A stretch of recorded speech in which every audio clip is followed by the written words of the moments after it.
Hello and welcome back to the first Villa View discussion show of the new Championship season. As Aston Villa have already played a few games, we decided to get back into the swing of things with another discussion show. Joining me and Dan Bardell today will be Adam from Villz View's YouTube channel and Cameron Hall, the co-chairman of the Aston Villa Lions London Supporters Club.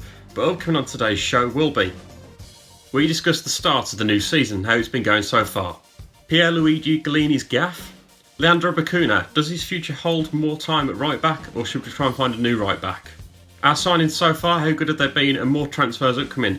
And finally, we make a tribute to Dalian Atkinson, as well as talking about Dr. X and all his tweets. That's all to come, so stay tuned.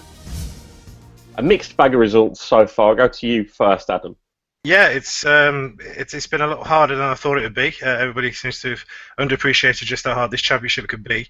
But we faced some tough opponents. Huddersfield Wednesday, in particular. Rotherham was, nice, shall we say? But yeah, no, I think we've definitely learned this league's going to be a lot tougher than we first expected. Cameron, do you think that the start of the season is sort of like what we expected, or was you expecting more or less from what we've got? I'm actually a lot more positive than I thought I would be at this point. I think that probably the results have been fair overall, but what's been really good to see, I think, from particularly the home performances, it's just that we feel like we've got an actual sense of identity to who we are now. I think the past few years has been so disjointed. It just looks like 11 people have won a raffle ticket and been sent out onto a field of play, and it's just been so disjointed that actually we look like a Villa of old, passing a ball, moving it. We look threatening up front. Di Matteo's gone very attacking.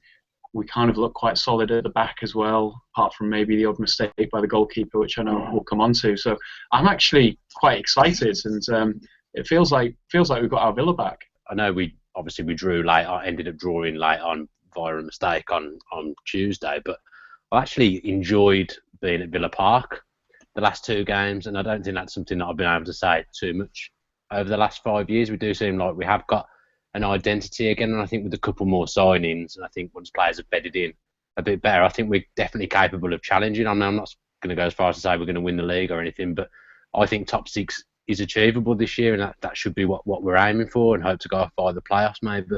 Personally, I agree.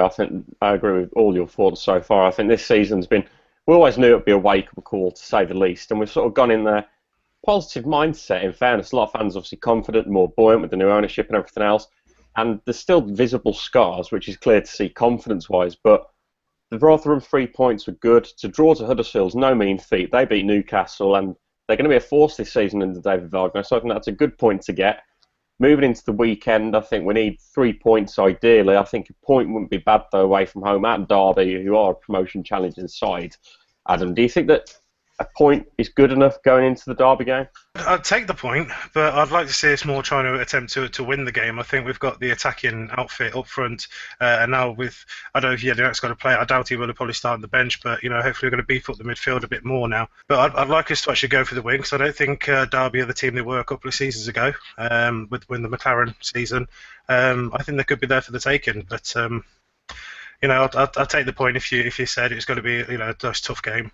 Definitely can't come away with a loss, though. No, I would not accept that. Yeah, I mean, I think it won't be an easy game. I think maybe being away will be a bit refreshing for us. I mean, Derby will be expected to play on the front foot in front of their own fans, and I think that will actually suit us with our attacking lineup. I wouldn't have thought he'll make any changes, to be honest. I mean, I know that when we were away at Sheffield Wednesday, Grealish didn't play, but for me, he has to start. I think the 11 that are starting at the moment are the 11 that should start.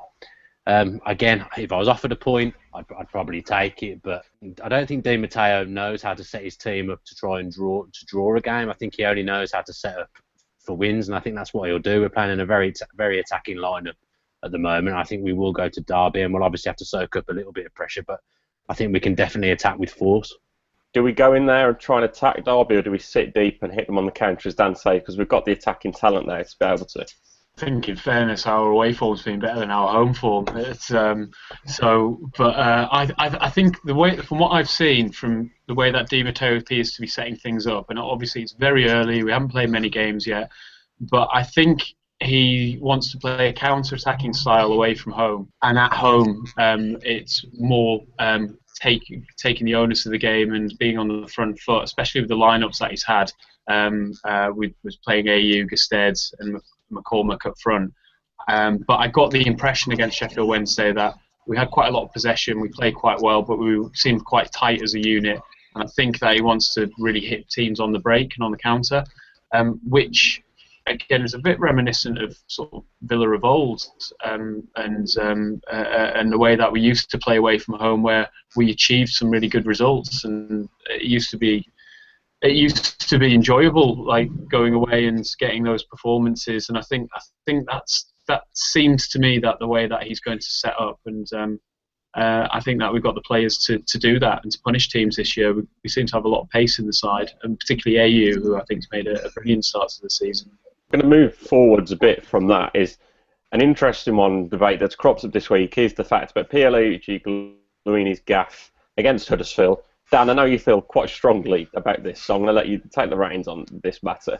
I think he's been very unlucky twice. I mean, the Sheffield Wednesday game, any keeper can slice a clearance like that. It probably happens to loads of keepers that weekend. They didn't get punished. I mean, after that fact, the balls ricocheted around about 4 or 5 times, and Forestieri's ended up being through on goal.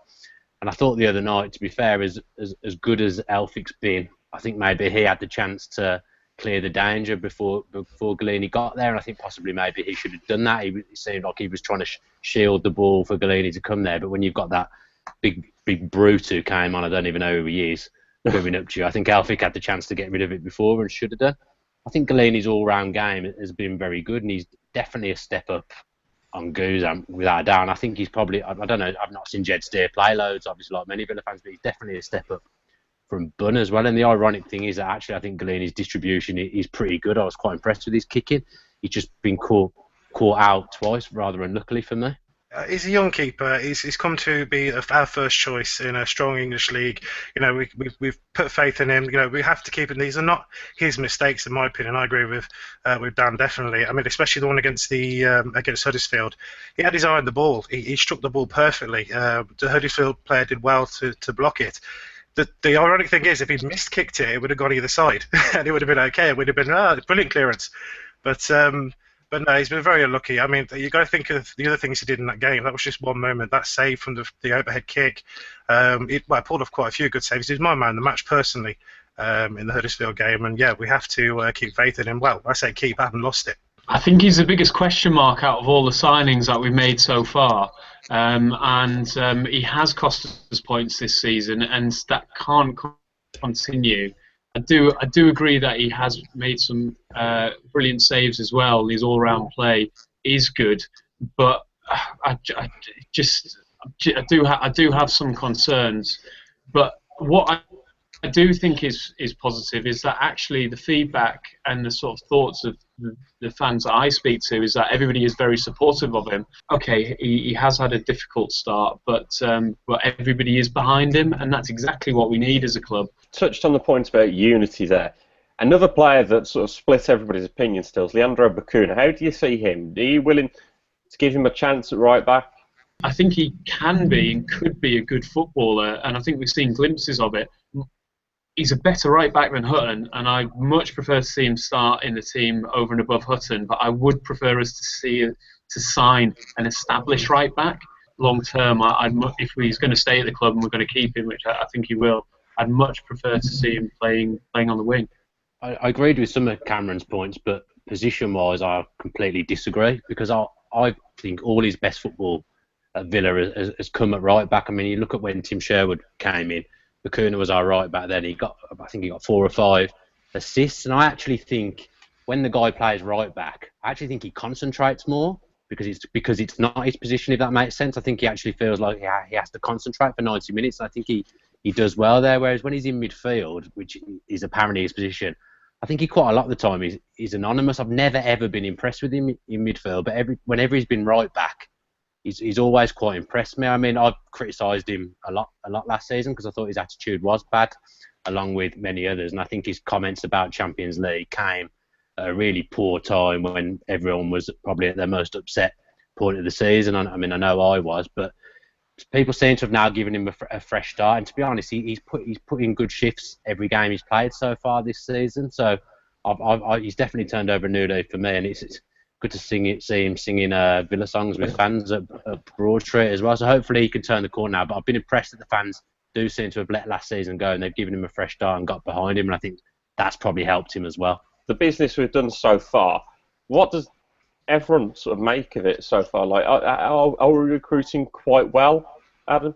I like the mix of experience and youth that we brought in and installed. You know, Tishberla, Galini, the youth, trying to develop good talents, also combined with the Jedinak and McCormack, been around the league before. It's a nice mix. Rather than going into the French league like we were last season, it's nice to see that mix come in and develop as well. The core, the spine of the starting lineup now is looking nice and fresh, and as I say, playing well in the last few games, as far as I'm concerned. So I'm very impressed with the signings, and Dr. Shah is tweeting more teasers for us to say more players are coming in.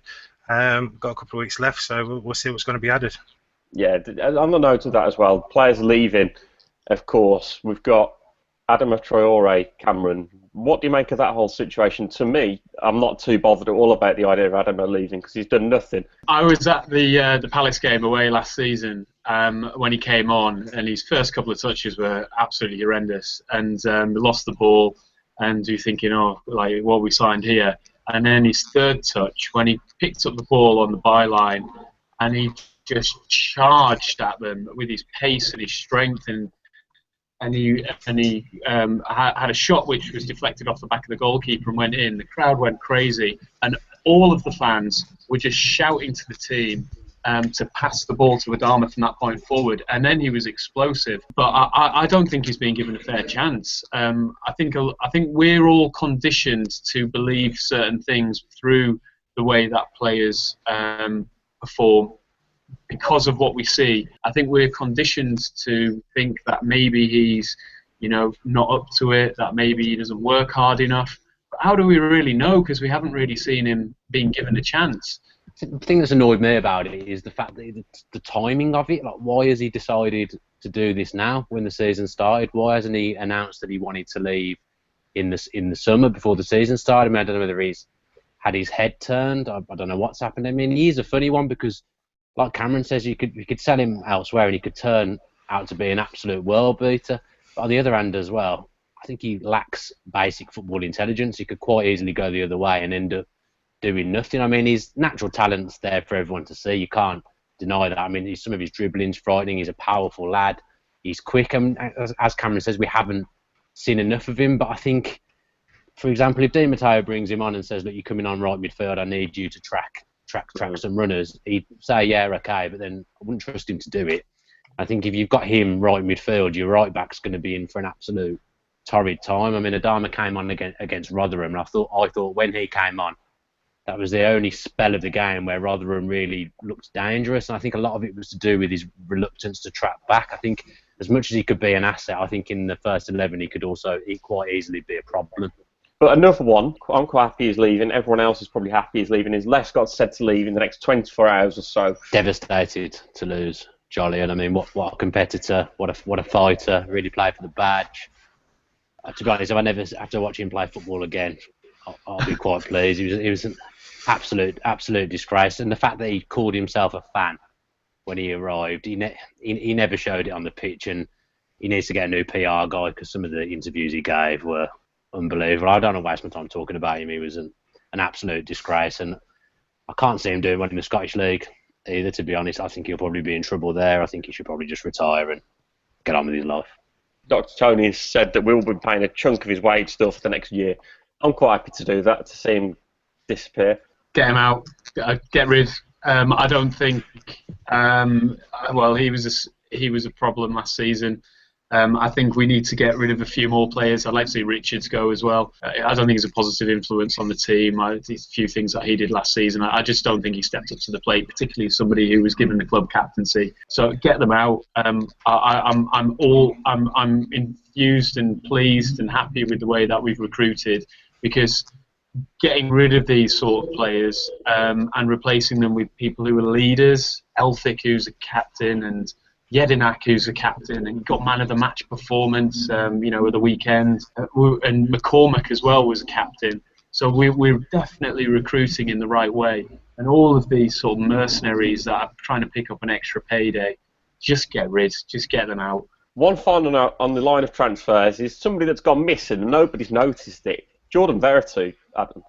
Yeah, he's obviously not in favour of Roberto Di Matteo at the minute. I mean, I heard on the pre-season against Nantes, there's some scouts were there. He was put on the pitch and he was dragged off at half-time because he was non-existent in that first half, and that's the last time I really saw him play. I think he's just lost a lot of confidence. I think alone, at the very least, out to just try and build up his confidence, maybe, and then maybe he'll feature in the first team again. But I kind of liked him last season. I thought he played okay, but yeah, no, he's obviously not going to feature this season yet until he gets that confidence back up. Rumours of Real Betis, but also apparently Saint Etienne go through tonight in the Europa League. They will launch a bid for him. So either way, it doesn't look like he's going to be a Villa player next season. He'll be gone. It's a shame because I think there's probably a decent player in there somewhere. I'm just not sure he's suited to the English game. I mean, I think he's got some nice touches, but he's got pretty good acceleration. He went on a few amazing runs last season, although that was very, very, very rare. I think there is something there with him, but he's just not the right fit for Villa now. I don't think he was probably the right fit last season. He'll go back to France and he'll have a good career in France, I suspect, but I don't think he'll be having any career with Villa. So moving on to the final note for today's discussion show, it is our owner, Dr. Tony Shah, and his Twitter antics. Good, bad, ugly? I think it's brilliant. I think the connection that he has with the supporters, it was so much needed compared to the chairman that we had previously.